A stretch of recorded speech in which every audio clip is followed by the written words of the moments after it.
Welcome to our YouTube channel Iqra classes ધોરણ 9 વિજ્ઞાન એમાં ચેપ્ટર નંબર 9 ગુરુત્વાકર્ષણ એમાં હેતુલક્ષી પ્રશ્નો જોવાના છે જે વિદ્યાર્થી મિત્રો તમારી આવનારી એકમ કસોટીમાં તથા આવનારી વાર્ષિક પરીક્ષામાં કામ લાગશે। ચાલો જોઈએ ખાલી જગ્યા બળની ગેરહાજરીમાં પથ્થર સુરેખ પથ પર ગતિ કરે છે તો કયા બળની ગેરહાજરીમાં વિદ્યાર્થી મિત્રો કેન્દ્રગામી બળની ગેરહાજરીમાં પથ્થર કેવો ગતિ કરે છે સુરેખ પથ પર। જો આ રીતે જ્યારે કોઈ પદાર્થ કોઈ કેન્દ્રની આજુબાજુ ફરતો હોય આ રીતે વર્તુળાકાર ગતિમાં તો એ પદાર્થ પર કેન્દ્ર તરફ બળ લાગે છે અને એ જો નીકાળી દેવામાં આવે તો પથ્થર પછી કે કોઈ પણ પદાર્થ સીધા સુરેખ પથ પર ગતિ કરશે। ચાલો જીનું સર્વશ્રીકૃત મૂલ્ય કેટલું છે જે હેનરી કેવેન્ડિશ નામના વૈજ્ઞાનિકે શોધ્યું હતું તો 6.673 × 10⁻11। ઓકે, આને યાદ રાખવા માટે 6 પછી 7 આવે અને 10 પછી 11 આવે એ રીતે યાદ રાખવાનું છે અને ઘાત માઇનસમાં છે। જી કોણ છે? ગુરુત્વાકર્ષણનો સાર્વત્રિક અચળાંક છે, યાદ રાખજો।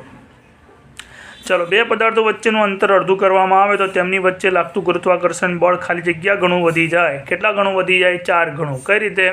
આ જે સૂત્ર છે બરાબર ગુરુત્વાકર્ષણ શોધવા માટેનું એમાં ડી અને ડી કેટલું લેવાનું છે? અડધું। તો આપણે ડીની જગ્યાએ d/2 મૂકો અને એનો આખાનો સ્ક્વેર કરો તો શું આવશે જવાબ? d² / 4। છેદના છેદ ક્યાં જશે? અંશમાં। તો એ જે 4 આવ્યા એ જ 4 ગણું વધી જાય। ચાલો, પદાર્થમાં સમાયેલા જથ્થાને તે પદાર્થનું ખાલી જગ્યા કહે છે અને દળ કહેવાય। પદાર્થનું દળ એટલે શું? પદાર્થમાં સમાયેલા જથ્થાને તે પદાર્થનું શું કહેવામાં આવે છે? દળ કહેવામાં આવે છે। ચલો, વજનનો એસઆઈ એકમ શું છે વિદ્યાર્થી મિત્રો? વજનનો એસઆઈ એકમ ન્યૂટન છે। યાદ રાખજો, અહીંયા આગળ ભૂલ થવાના ચાન્સીસ વધારે છે। પદાર્થના દળનું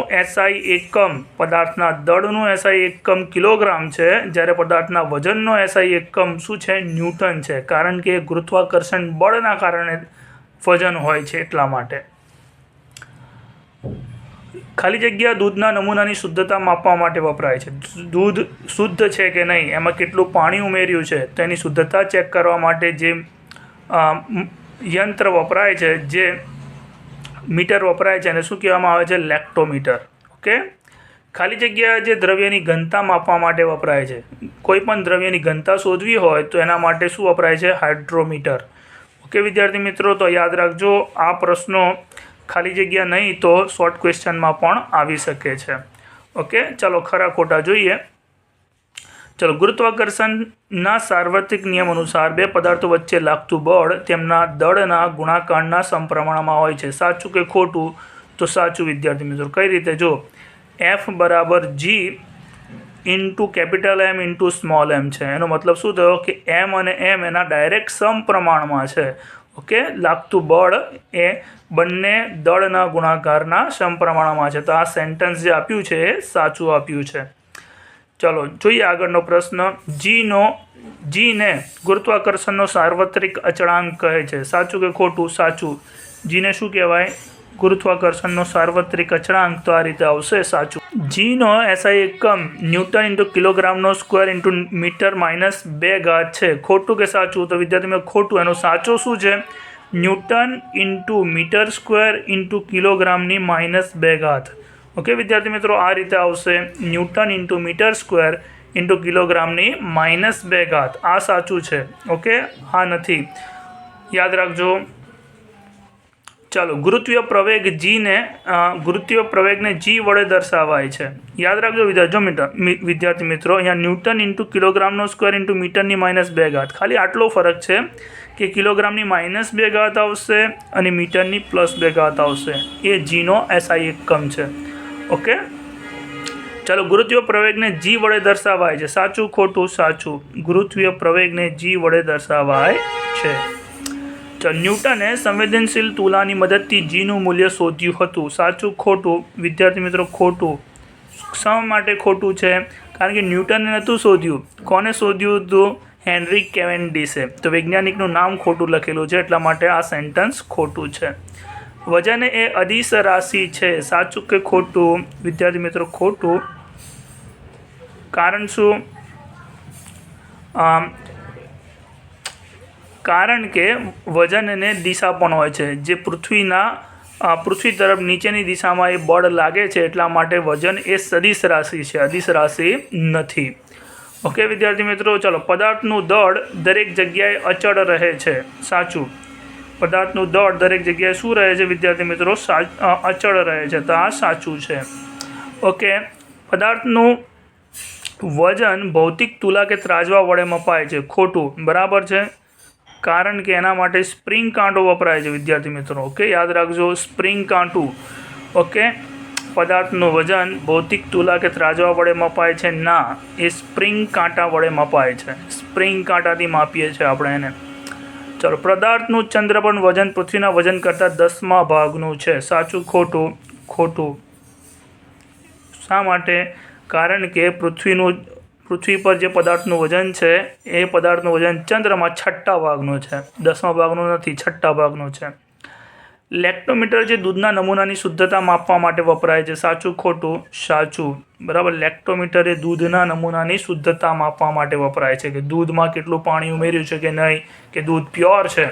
ઓકે, ચાલો જોડકા જોડો. જીનો એસઆઈ એકમ, જીનો એસઆઈ એકમ પહેલાંનું શું આવશે? બી આવશે, newton into metre square into કિલોગ્રામની -2 ઘાત. યાદ રાખજો, જીનો એસઆઈ એકમ શું આવશે? Newton into metre square into કિલોગ્રામની -2 ઘાત. તો પહેલાંનું શું આવશે? પહેલાંનું આવશે બી. ઓકે, પહેલાંનો બી. અને જીનો એસઆઈ એકમ, જી ગુરુત્વીય પ્રવેગ છે, અને પ્રવેગનો એસઆઈ એકમ મીટર પર સેકન્ડ સ્ક્વેર આવશે, એટલે આવશે. ઓકે, તો બીજાનો શું આવશે? બીજાનો સી આવશે. ઓકે વિદ્યાર્થી મિત્રો, બીજાનો આવશે સી. ચાલો આપણે પ્રશ્નોના જવાબ જોઈએ. જીનો એસઆઈ એકમ યાદ રાખજો, newton into metre square into કિલોગ્રામની -2 ઘાત છે. ઓકે, જીનો એસઆઈ એકમ.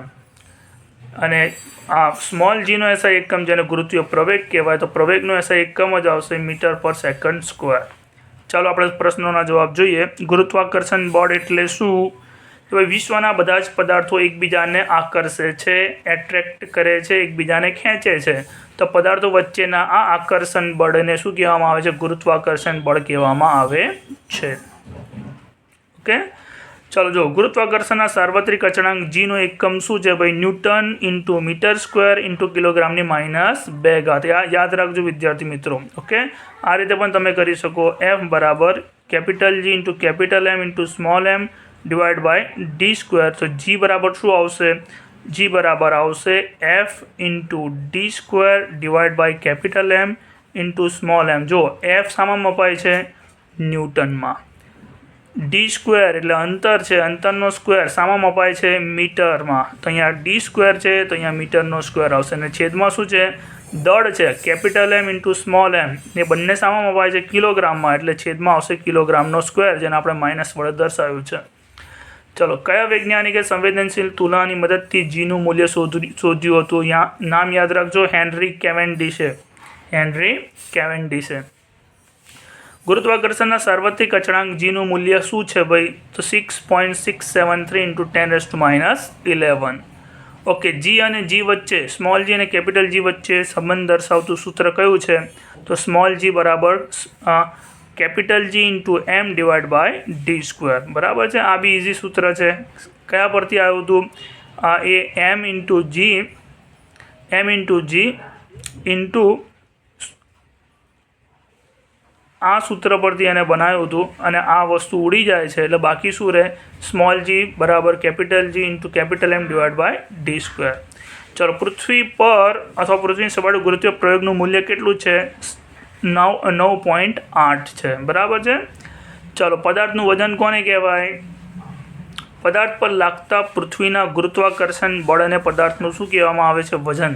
ઓકે, પદાર્થ પર લાગતા પૃથ્વીના ગુરુત્વાકર્ષણ બળને શું કહેવામાં આવે છે? પદાર્થનું વજન કહેવામાં આવે છે. યાદ રાખજો, અને શું કહેવામાં આવે છે? પદાર્થનું વજન કહેવામાં આવે છે.